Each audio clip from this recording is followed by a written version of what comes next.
One of the facts of self-inquiry is we inevitably encounter self-doubt. Sometimes it seems like this is a disgrace, a failing. We don't measure up to some standard, but it seems that others do, and that we're supposed to. All of us have made mistakes, sometimes big mistakes. But what if self-doubt is not a symptom of failing or weakness, but is instead an important motivator? A motivator to seek a more solid relationship with our deepest sense of who we are, our most real and authentic self. Self-doubt arises as a byproduct of a stage of development where we primarily rely on our personal mind. This is the part of the mind that we have developed since infancy, partly from our own nature and partly from our interaction with the circumstances and events of our lives, and partly from the incredibly varied feedback we get from others as we navigate life. Self-doubt exists because this level of our mind is not equipped to resolve the core existential issues of life, and yet, at first, it is all we know. So we cope with it in various ways, trying to disguise or deny it. Indeed, it is a difficult and painful experience. We betray ourselves, and yet it persists. At some point, perhaps, we gain the courage to face this dilemma. Often there are new behaviors we need to adopt. But more than this, as our self-honesty grows, we recognize the myths we have created, and they become less and less convincing.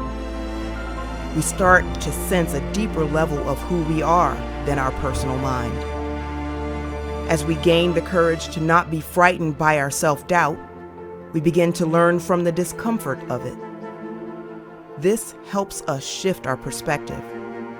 We start to gain a recognition of that aspect of us that is the essence of self-worth, which is uninjured by all we've gone through.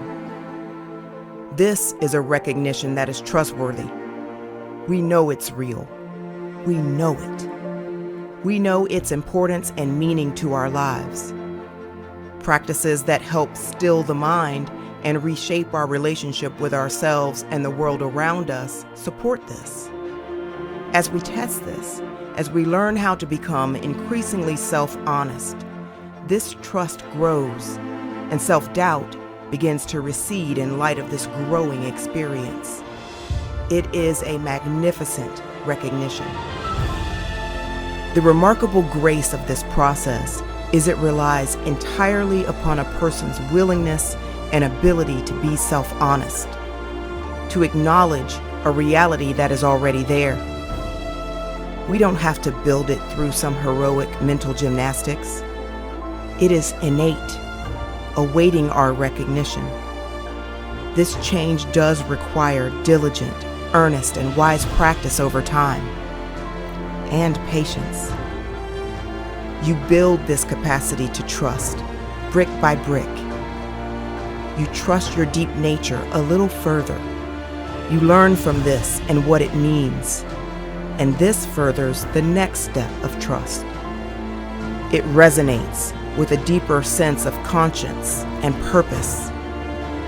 We live more aligned with our deepest sense of ourselves and what matters. This, at last, is something worth doing.